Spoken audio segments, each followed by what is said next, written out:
All right, well, good afternoon. Just excited about the day. Just so proud of my team from last night and how they played on the road against a top 25 team in Tennessee.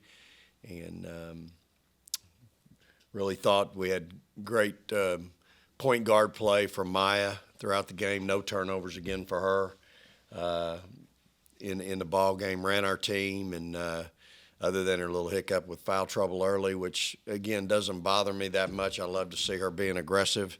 Jemiah's been doing a great job coming off the bench, but just thought the second half she was very solid and ran our team. And, of course, Jordan was really special late in the third quarter and all the fourth and really turned it up a notch there in the second half. And as you can tell, when Joe's going like that, our team just is completely different. And met with Joe this morning a little bit to see if we couldn't get 40 minutes of that bottled up for, the next about 2 months, because I think that's the impact that she has with our team. And just so really proud of her. And Rakia obviously had another active night. I'm really proud of her. She had 9 rebounds last night, 5 offensive. So getting her to rebound, she watched a little bit of film with me the night before and watched how Anriel's motor just constantly ran, and she went to the boards extremely hard. So Jemiah came off the bench, obviously, and had a tremendous game for us in Jessica's absence with foul trouble a little bit. And so went toe-to-toe with the best rebounding team in the conference and got out-rebounded by 1. So proud of our team. Got to get ready for a tremendous team on Sunday in Texas A&M. Got one of the premier players in all of college basketball in Carter. And, of course, you're dealing with a 6-time Hall of Fame coach and a tremendous staff. They've had a whole week to get ready for us. So we'll I think Coach is doing one of his best jobs that he's done. He's lost Kennedy for, I think, the last 5 games, and man, they haven't missed a beat. And I think you got to give the rest of that team a lot of credit because they've really stepped up and really played well. And I think the thing you notice about them is defensively they are really good, and they've done a tremendous job of coaching those kids and getting them to play defensively like they want them to play, and they're doing a great job. And so I think the team as a whole has really shown what they're capable of doing when Kennedy was out. And I know she'll be back for us on Sunday. And that's a really hard group to defend. They have so many weapons. It's why they were picked to win the league. And they have so many weapons to choose from, and you focus on one, and somebody else can get you. And their 3-4 is really a hard tandem to deal with here lately without Kennedy. And of course, when Kennedy's on the floor, that really makes it difficult. Wilson's back, and she's just like Chloe. She gets more and more confidence with every game, coming off of her ACL from a year ago. And I think their point guard, Chambria, is just doing a tremendous job running their club. So we got our hands full. I mean, they've been in the top 10 throughout the year, and we've got a couple of days here to get ready for them. I expect us to have a great crowd Sunday at noon. Got to go to early church. Can't go to the late service because we're going to need you here at 12 noon and make it a great environment. Ricky, a coach mentioned breaking down kind of some film of Anriel last year. I guess, first of all, what did that do for you, and what did you kind of take from it? And on the second part of it, I guess, what have you kind of taken from the beginning of the year of your rebounding to now? How much do you feel like you've kind of grown in that department?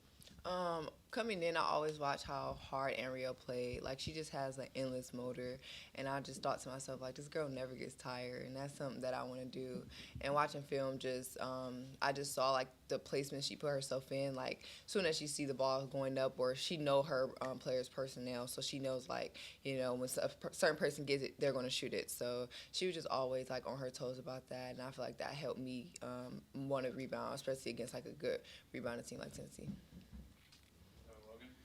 Jordan, offensively last night, it was a slow start for you, but you, like Coach said, you really came on in that second half. What was different for you in that second half? I just had to really push through and just keep playing hard. Coach Sheffield was talking about that we weren't playing hard in the first half, so we really made it a focus to play hard that second half. And defense really gets me going on offense, so I just tried to focus on my on the defensive end. Rakia, when you see Jordan giving effort as a veteran that's been around a while, what's that do for you and some of the younger players in the program? It makes me happy that I know I can always count on Jordan to just come through no matter what. Even if she has a bad quarter, she always come through in the end and help us get the victory.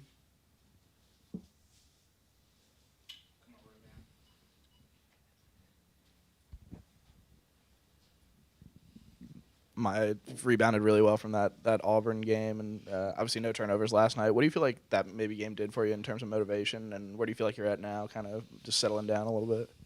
I just feel like that I have to remind myself to make sure that that's a focus going into a game. Just being more focused on not turning the ball over, and at the end of the game, I want to have 0. So just continue to prepare for that, watch film, work on it in practice. It's the only way that I'm going to get better in the game. So just continue to make it a focus.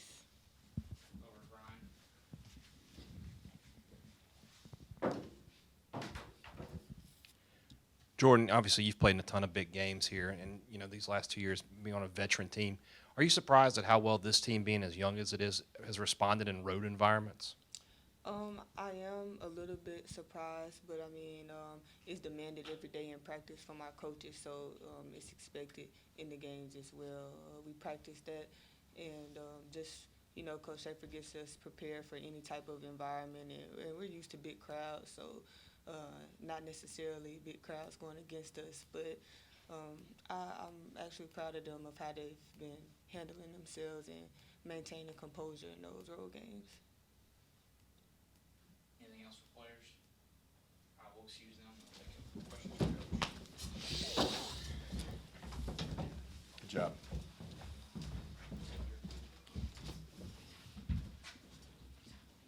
Coach, we'll start with Brian. Just the same question for you. Are you surprised, as young as your team is, how well they've played on the road? No question. I mean, to be where we are right now at 21-3 with this group and the schedule we've played and some of the places that we've had to play, I couldn't be more proud of them. I think a lot of credit not only goes to our players and to like Jordan and Chloe, who've been in those environments, Andy, but my staff's done a great job in getting these kids ready but to answer the question, quite frankly, yes. I mean, the crowd, the size of the crowd in those types of atmospheres just don't seem to bother, my freshmen.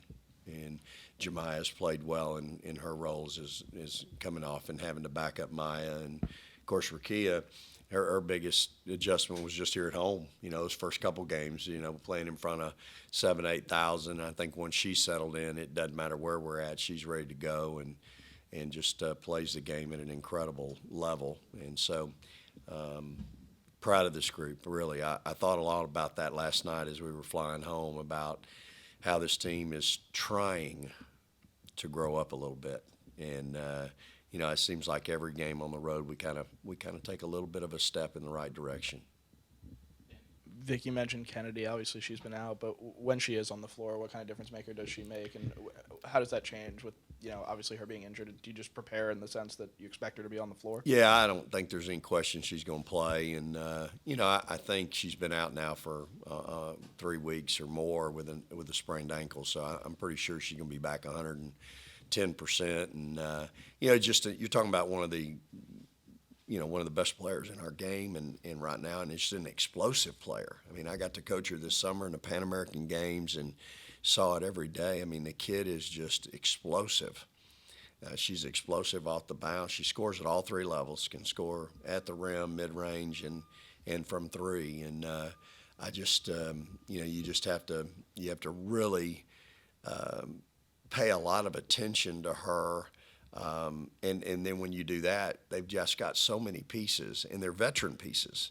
And so you start focusing on that, and next thing you know, they're crushing you on the boards at the 3, 4, and 5, or Wells is burying something from three or taking you off the bounce. The India is just she's another Andriel type player and with a great skill set and so and then they've got the big five player inside that can hurt you as well in Johnson. So. And I just, like I said, I think their point guard, they're getting great point guard play right now from Chambria. So, again, it's why they were picked to win the league, and nothing's changed. That same personnel's there. It's a veteran group, and they're being coached by a tremendous staff. And again, the thing that impresses me is defensively. They're just, to me, they're much improved and much better defensively, and I know Coach is pleased with that improvement as well.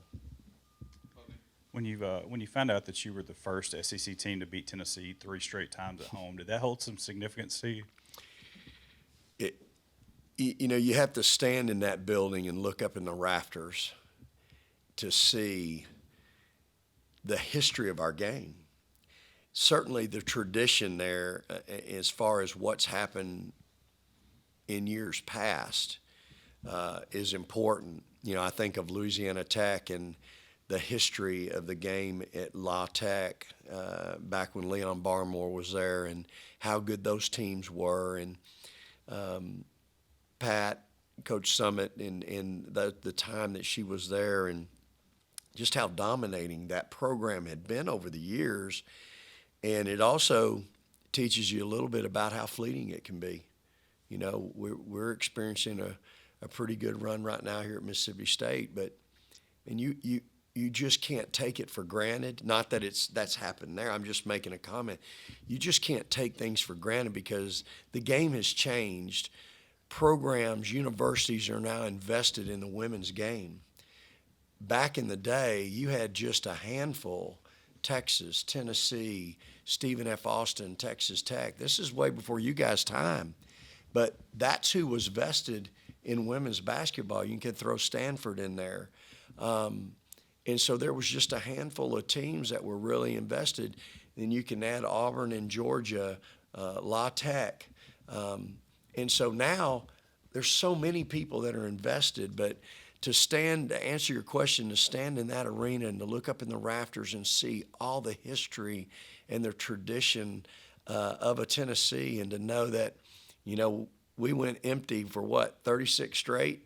And then to be where we are now, again, it's very humbling. It's really humbling. And again, just so much credit goes to our players and my staff for persevering and knowing that it can be done, believing in a vision, believing in a blueprint, and then executing that blueprint to the point where we are now, where we've been able to go in there and have that success against, again, it doesn't change. It's still a difficult place to play. Great players, All-Americans, McDonald's All-Americans up and down that sideline, and yet, and now they've got Coach Harper Jolly, who's just a tremendous coach and going to do a great job there. And so, really humbling, to be honest with you. I stood there at shoot-around and looked up there and looked at the history, and it's incredible. So I'm really proud for sure. Anything else? We'll go over to Danny.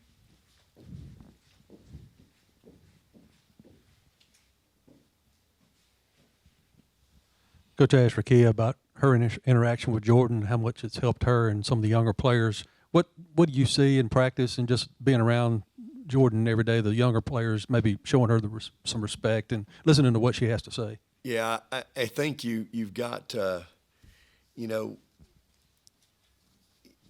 there's a core group of players in any locker room, and I think if that core group is positive, you've got half the battle won. If you've got a core group that is not positive and they're negative, you have no chance. That being said, Jordan has that impact on our team in how hard she plays, how active she is, how aggressive she is, even to a point where I think you can feel her persona and if she's in having a great day or if she might be struggling and she might be letting that bother her a little bit because she cares so much. And man, I love Jordan. I just love the kid. She's going to be a great pro, whether she's working for the government, federal government, which she'll have that opportunity, or if she goes on and continues to play, which she's going to have that opportunity too. But that's the impact that kid has. And look, y'all, in life, there's tons of people that get no opportunity to impact this world or any organization or anyone. Jordan has that opportunity, and that was my conversation with her this morning. Is that, after the game last night, I think Coach Jackson said in the locker room, "Hey, man, welcome to the game in the second half," because she was just completely different, and it affects and infects our team in such a positive way, and we need Jordan that way. I need her that way for the next 2 months. I remind her all the time, hey, we're only guaranteed this many left, baby. This is your senior year. We're only guaranteed this many. Let's go out and make the best of it. And boy, I thought last night when she found the gear, whew, I mean, I was watching the game on the plane ride home, and there's a sequence in there, y'all, where she is like a mosquito that can't be hit. You can't kill it. And it's hard if somebody can't kill your will, whether it's a player or a team. If they can't kill your will, man, that's demoralizing. In that sequence that she had in the game last, you could not kill her. You could not kill her will. You couldn't get rid of her. And she was just, in that sequence during the game, and you can just tell it affected them.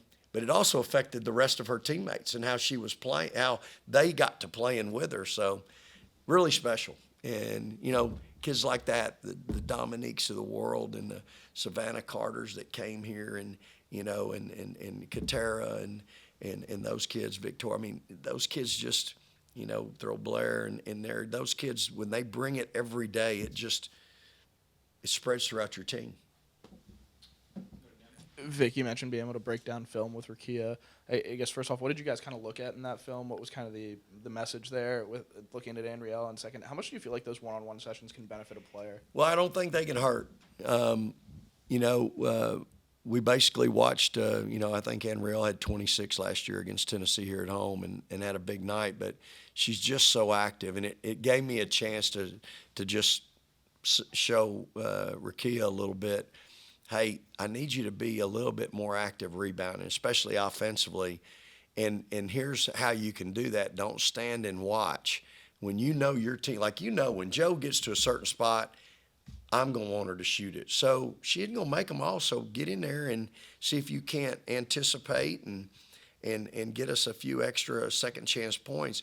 Last night, I think we had more second chance points than they did, and we lost the rebounding battle by 1, but we were both 16-16 in offensive rebounds. So, and that's the number 1 rebounding team in the league.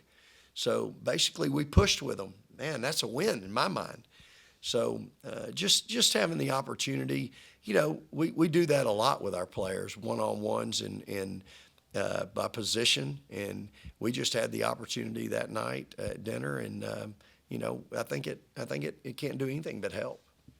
When she does go out and respond with 9 rebounds, do you feel like that's some of that growing up when she does go out and sort of respond to that coaching? Hopefully. I think that's a kid that wants to be great. And she understands the importance. It's not just scoring. She's got to defend. She's got to rebound.